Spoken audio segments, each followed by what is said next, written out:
प्रभु यीशु मसीह के नाम से मांगता हूँ, आमीन। बैठ जाइए सभी लोग। धन्यवाद है पिता परमेश्वर का, वह समय है कि हम अब यह समय परमेश्वर के वचन को सुनने में यह समय लगाएं। फालतू की व्यर्थी बातों से अपना मन हटाकर हम अपने परमेश्वर की बातों में मन लगाएं, आमीन। क्योंकि हमारे पास बहुत कम समय है, बहुत कम वक्त है, और यह कम समय और बहुत कम वक्त को अगर हम परमेश्वर को देंगे तो विश्वास करें परमेश्वर आपके लिए इतना आनंदित होगा, इतना प्रसन्न होगा आपसे, और आप जो कुछ परमेश्वर से बोलेंगे वो खुशी खुशी आनंद के साथ परमेश्वर वो आपको प्रदान करेंगे, आमीन। इसीलिए है कि ये कीमती जो आपके पास वक्त है, जो समय है, अपने सृजनहार को दो, किसी को मत दो। इस वक्त आप कोई फोन नहीं उठाना है, किसी से बात नहीं करना है, किसी से कोई फालतू इधर उधर देखना नहीं है। हमने सिर्फ अपना ये समय परमेश्वर को देना है, आमीन। हमारे लिए बहुत कीमती वक्त है, बहुत कीमती समय है, इसलिए समय को बहुमूल्य समझो, आमीन। क्योंकि दिन बुरे हैं। मेरे प्रियो, आए हम सभी लोग जो आज का वचन है बोले जाने के द्वारा वचन और सुने जाने के द्वारा परमेश्वर आज आपको बहुत प्यार से आशीष दे, आमीन। क्योंकि ये खुदा कहता है कि जिसके पास वचन है उसके पास प्रेम है, जिसके पास परमेश्वर का वचन है उसके पास चंगाई है, जिसके पास परमेश्वर का वचन है उसके पास ही छुटकारा है, जिसके पास परमेश्वर का वचन है उसके पास जीवन है। ध्यान से सुनना, जिसके पास परमेश्वर का वचन है उसी का उद्धार है, जिसके पास परमेश्वर का वचन है वही स्वतंत्र है, आमीन। तो धन्यवाद हो खुदावन का। आए हम वचन पढ़ेंगे, भजन संहिता 138 का, तो सभी लोग निकालेंगे जल्दी से।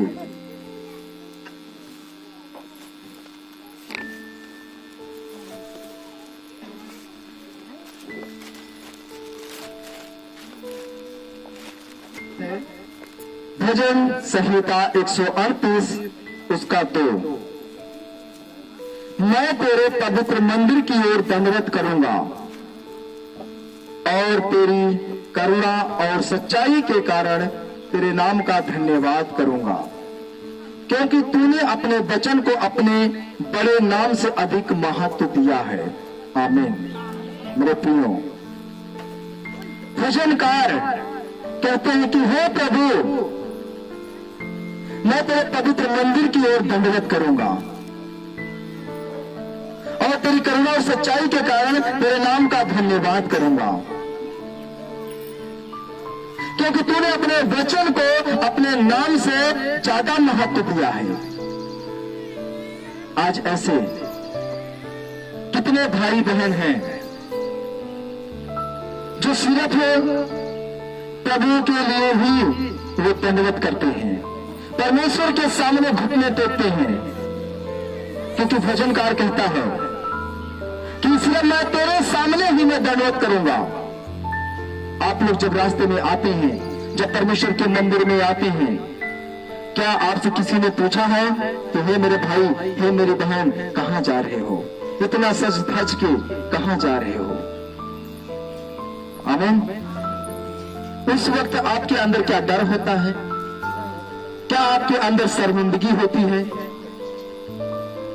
आपको भी भजनकार की तरह, दाऊद की तरह आपको भी बोलना है कि हे यहोवा परमेश्वर, मैं सिर्फ तेरे सामने दंडवत करूंगा। कोई कितना भी बोलता है, कितना भी आपको शर्मिंदा करता है, कितनी भी आपकी बुराई करता है, उसको खुल के बोलो कि मैं अपने परमेश्वर को दंडवत करने जा रहा हूं। हालेलुया! मैं अपने प्रभु को दंडवत करने के लिए जा रहा हूं। आप खुल करके अपने खुदा की महिमा करो, आमीन। उनकी बुराइयों को मत देखो, उनकी मुंह की ओर मत देखो, खुदा की मुंह की ओर देखो और उनको खुल कर बोलो, मैं अपने खुदा को दंडवत करने जा रहा हूं, आमीन। मेरे प्यारे, मेरे भाई, मेरी बहनें, यहाँ पे परमेश्वर कहते हैं कि मैं अपने से ज्यादा महत्व अपने वचन को देता हूं। आमीन। परमेश्वर कहते हैं कि मैं इतना बड़ा नहीं हूं जितना बड़ा मैंने अपने वचन को बनाया है। हालेलुया। आज ये हम सभी को समझने की जरूरत है। मैंने इसीलिए आपसे बोला था अभी कि जिसके पास वचन है उसके पास खुशी और आनंद की भरपूरी है। जिसके पास वचन है उसी के पास जीवन है। जिसके पास वचन है उसी का उद्धार है, क्योंकि खुदा ने कहा है कि मैं अपने से ज्यादा, अपने नाम से ज्यादा महत्व मैं वचन को देता हूं। आमीन।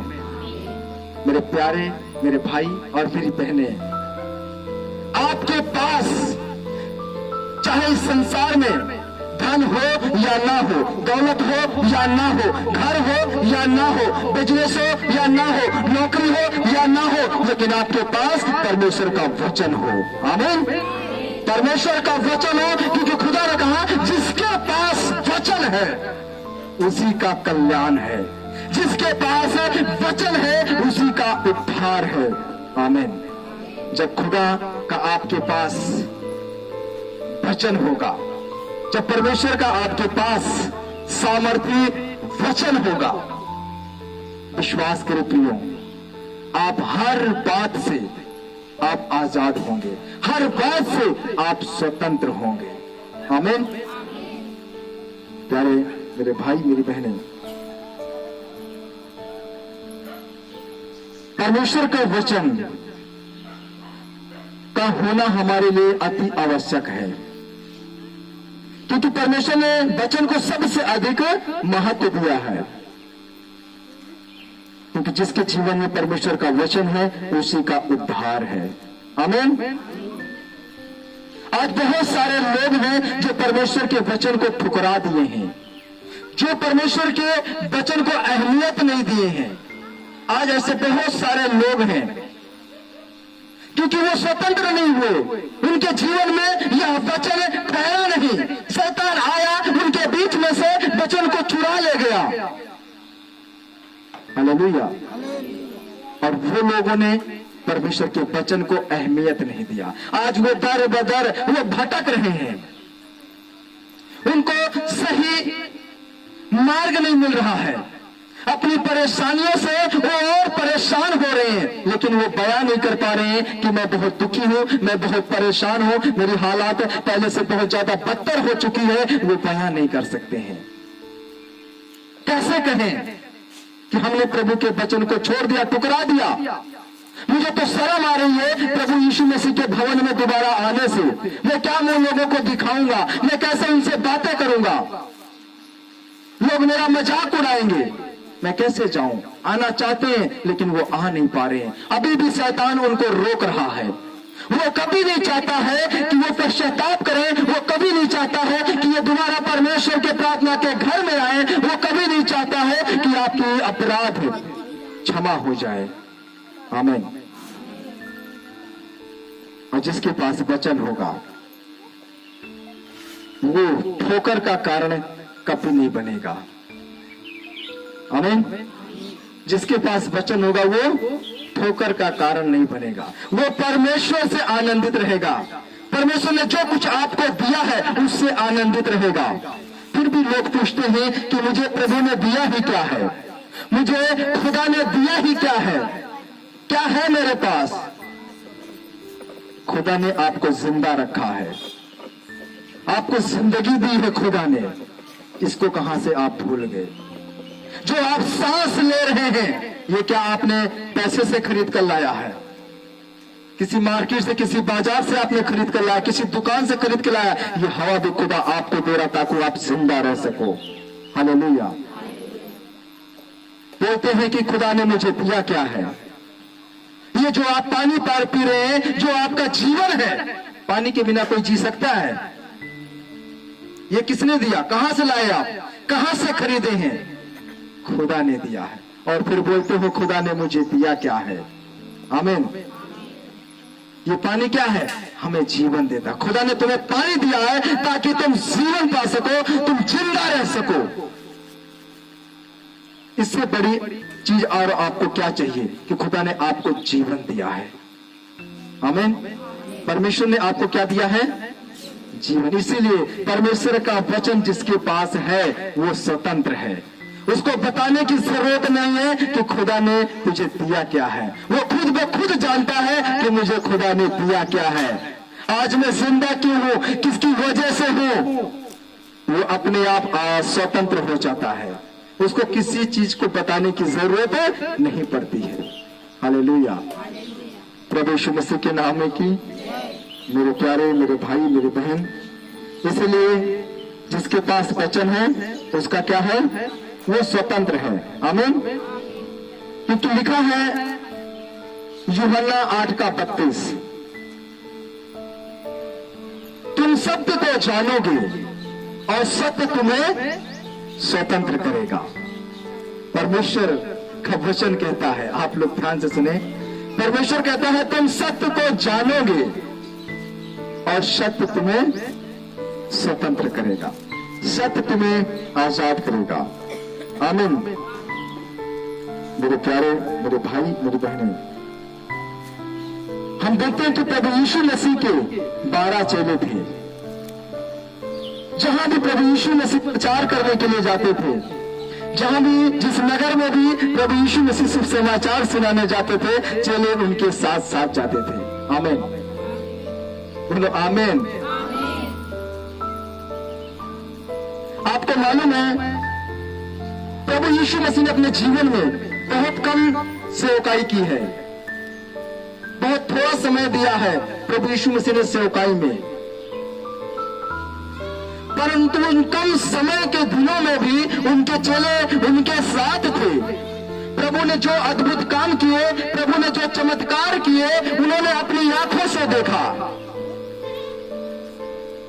कैसे एक अंधा बचपन से पड़ा हुआ मंदिर के बाहर, इतने समय हो गया है, लेकिन प्रभु यीशु मसीह जब वहां पे प्रचार करने के लिए आए, प्रभु यीशु मसीह वहां सुसमाचार देने के लिए आए, और प्रभु यीशु मसीह ने उस अंधे को देखा और प्रभु यीशु मसीह ने उस अंधे की आंखें खोल दी। वो अंधा देखने लगा। हालेलुया। अंधा क्या हो गया? देखने लगा। यहां पे क्या उसके चेले ने नहीं देखा कि प्रभु यीशु मसीह ने ये जो जन्म का अंधा था इसको 1 मिनट में ठीक कर दिया? चेले ने सब कुछ देखा। आमीन। क्योंकि चेले उसके साथ थे, चेले हमेशा उसके पास थे। अपनी आंखों से चेले ने देखा कि प्रभु ने कैसे एक अंधे की आंखें खोली, एक अंधे की आंखों में कैसे ज्योति डाली। आमीन। उसके बावजूद भी हम देखते हैं कि चेले स्वतंत्र नहीं है। अभी उनको विश्वास नहीं है कि यही परमेश्वर है, यही सुंदर सृष्टि का निर्माण करता है। अभी भी चेले स्वतंत्र नहीं हुए हैं। आमीन। जबकि चेले ने अपनी आंखों से यह भी देखा कि एक विधवा का बेटा जो मर चुका है, जिसको ताबूत के ऊपर ले जाया जा रहा है, जिस मुर्दे को ले जाया जा रहा है, गांव वाले रो रहे हैं, मां रो रही है, लेकिन प्रभु यीशु मसीह जब उस मुर्दे के पास आया, उस विधवा के बेटे के पास आया, और प्रभु यीशु मसीह ने उस मुर्दे को बोला उठ खड़ा हो, वो उठकर जिंदा हो गया, खड़ा हो गया। चेले ने प्रभु यीशु मसीह के अपनी आंखों से देखा था। आमीन। प्रभु की ये चमत्कार करते हुए, प्रभु की इतनी बड़ी महिमा को प्रभु के चेले ने अपनी आंखों से देखा, फिर भी वो स्वतंत्र नहीं हुए। फिर भी उनके अंदर अभी विश्वास कहीं ना कहीं मरा हुआ है। फिर भी उनका विश्वास जो है अंदर ही अंदर कहीं ना कहीं खोखला है। अभी वो स्वतंत्र नहीं हुए हैं। अभी परमेश्वर का वचन उनके पास रुका नहीं है। हालेलुया। कैसे कह सकते हैं कि वो स्वतंत्र नहीं है, जबकि वो हमेशा प्रभु के साथ रह रहे हैं, प्रभु के अद्भुत कामों को देख रहे हैं। ये कुछ भी नहीं है। यहां तक कि चेलों ने यह भी देखा था कि प्रभु यीशु मसीह ने कैसे जो लाजर मर चुका था, जो कब्र में मैं कहता हूं सड़ चुका था, क्योंकि 4 दिन हो गए हैं मरे हुए, कब्र में दफनाए हुए 4 दिन हो गए हैं। उसकी लहाज भी अब तक तो सड़ गई होगी, उसमें से बदबू आ रहा होगा, उसमें कीड़े पड़ चुके होंगे। लेकिन जब प्रभु यीशु मसीह आया और आवाज दिया कि लाजर कब्र से बाहर निकला, आपको मालूम है जो सड़ गया होगा वो भी ठीक होके, चंगा होके, अच्छा होके बाहर आ गया। चेले ने क्या देखा था? इस महिमा को कि प्रभु यीशु मसीह ने कैसे मुर्दों में से जो मर चुका है, सड़ चुका है, उसको कैसे जिंदा कर दिया है। लेकिन अभी चेले क्या है? स्वतंत्र नहीं है। आमीन। कैसे कह सकते चेले स्वतंत्र नहीं है? आपको मालूम है प्रभु यीशु मसीह को जब बंदी बनाया गया, जब प्रभु यीशु मसीह को ताड़नाएं दी जा रही थी, जब प्रभु यीशु मसीह के ऊपर दोष लगाया जा रहा था, तब प्रभु यीशु मसीह का चेला उनके साथ था जिसका नाम था पतरस। आमीन। जिसका क्या नाम था? ये प्रभु के बहुत करीब रहता था, बहुत पास रहता था। जब चेले से पूछा गया क्या तू भी यीशु के साथ है, इनमें से तू भी एक है, तब पतरस ने क्या कहा कि मैं इसे नहीं जानता, मैं यीशु को नहीं जानता, क्योंकि स्वतंत्र नहीं है। परमेश्वर का वचन नहीं है उसके पास। अगर स्वतंत्र होता तो वो कहता कि मैं यीशु के पास जा रहा हूं। जैसे अभी आपसे बोला था, कोई तुमसे पूछता है कहां जा रहे हो, आपको क्या बोलना है? यीशु के पास जा रहा हूं, मैं खुदा को धन्यवाद करने के लिए जा रहा हूं, ऐसे बोलते। ऐसे पतरस भी बोलता अगर उसके पास परमेश्वर का वचन होता, अगर परमेश्वर के वचन से वह स्वतंत्र होता, पतरस तो वो भी बोलता कि मैं इसे जानता हूं, ये यीशु है, इस सुंदर सृष्टि का ये निर्माण करता है, मैं इसे पहचानता हूं। वो जान देने के लिए भी वहां पे खड़ा हो जाता, लेकिन वो स्वतंत्र नहीं था और इनकार कर दिया प्रभु का कि मैं यीशु मसीह को नहीं जानता, मना कर दिया। ऐसे एक बार नहीं हुआ, दूसरी बार वो आग सेक रहा था, वहां पे कुछ बहनें आई, वो भी देख रही थी उसको कि ये भी यीशु की तरह दिखता है, इसकी भाषा भी यीशु मसीह की जैसा है, ये भी इनमें से एक है। स्त्री ने पूछा तू भी यीशु के साथ है? फिर पतरस ने कहा कि नहीं, मैं यीशु को नहीं जानता। वहां से भाग गया पतरस। प्रभु को लज्जित होते हुए, प्रभु की बुराइयों को देखते हुए कि लोग प्रभु की बुराई कर रहे हैं, प्रभु का ठड्डा उड़ा रहे हैं, प्रभु की दाढ़ी को नोच रहे हैं, यह देख कर कि कहीं मेरे साथ भी ऐसा ना हो, पतरस देख के भाग गया, प्रभु को छोड़कर चला गया। क्यों? क्योंकि वो स्वतंत्र है। जबकि उसने देखा था, लंगड़े को चलाते देखा, अंधे की आंखें देते देखा, मुर्दे को जिंदा करते देखा, उसके बावजूद भी अभी ये स्वतंत्र नहीं है। इसको प्रभु के ऊपर भरोसा नहीं है, इसको प्रभु यीशु मसीह के ऊपर विश्वास नहीं है। और प्रभु ने उसको ये सारी घटनाएं होने से, जबकि पहले ही प्रभु ने सब कुछ प्रकट कर दिया था, जो तेज था, जो प्रकाश था, पतरस को पहले ही प्रकाशित कर चुका था प्रभु कि जब मुर्गे की बांग तुम सुनोगे तो तुम मेरा 3 बार इनकार करोगे। हालेलुया। और तीसरी बार भी जब दरवाजे के बाहर खड़ा हुआ, इतने में वो प्रभु को बोलता मैं नहीं जानता हूं, इतने में मुर्गा ने बांग दे दिया। मुर्गा बोला कुकड़ों को आवाज दिया, वैसे ही उसको याद आया कि प्रभु ने मुझे तो ये बोला था, और वो बैठकर रोने लगा कि मैंने अपने परमेश्वर को, प्रभु का इनकार किया है। वो स्वतंत्र नहीं था। हालेलुया। उसकी आंखें नहीं खुली थी, वो आजाद नहीं हुआ था इस संसार से, इसलिए प्रभु का वह इनकार कर दिया, प्रभु को पहचानने से वो इनकार कर दिया, क्योंकि वो स्वतंत्र नहीं था। आमीन। मेरे प्रियो, आज ऐसे ही बहुत सारे लोग हैं जो आज स्वतंत्र नहीं है, जो आज प्रभु को पतरस की तरह छोड़ दे रहे हैं, बैकस्लाइड हो जा रहे हैं, लौट जा रहे हैं,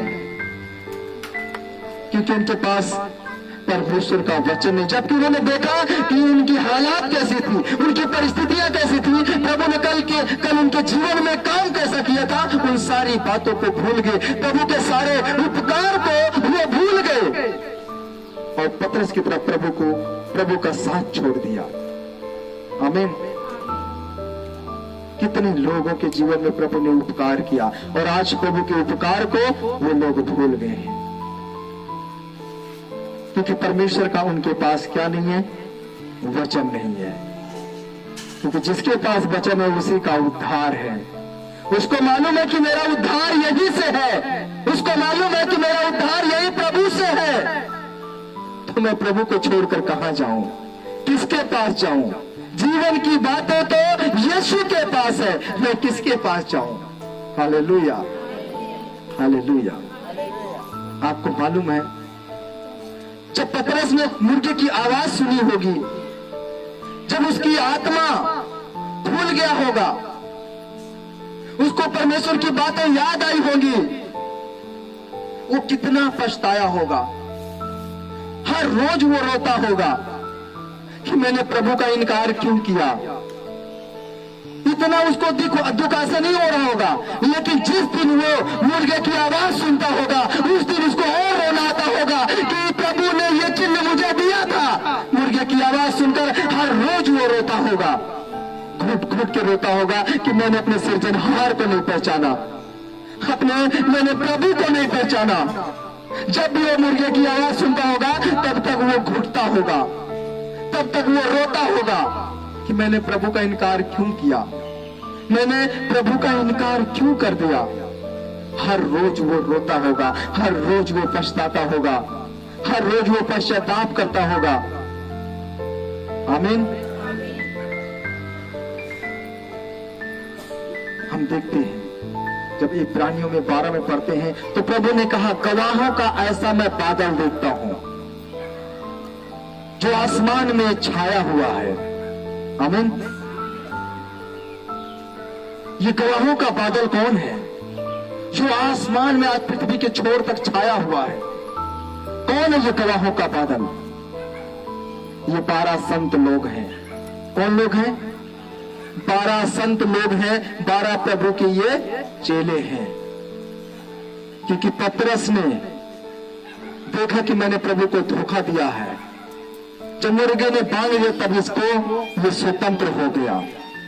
इसको समझ आ गई पतरस को, और पतरस ने ठान लिया कि मैंने जो गुनाह, जो गलती मैंने की है, अब मैं दोबारा ये गलती नहीं करूंगा। अब मैं ऐसा गवाह बनूंगा खुदा का, ऐसा मैं गवाही दूंगा मैं परमेश्वर का, कि मैं बादल के समान, काले बादल के समान पृथ्वी के छोर तक मैं खुदा की गवाही दूंगा। Hallelujah, hallelujah.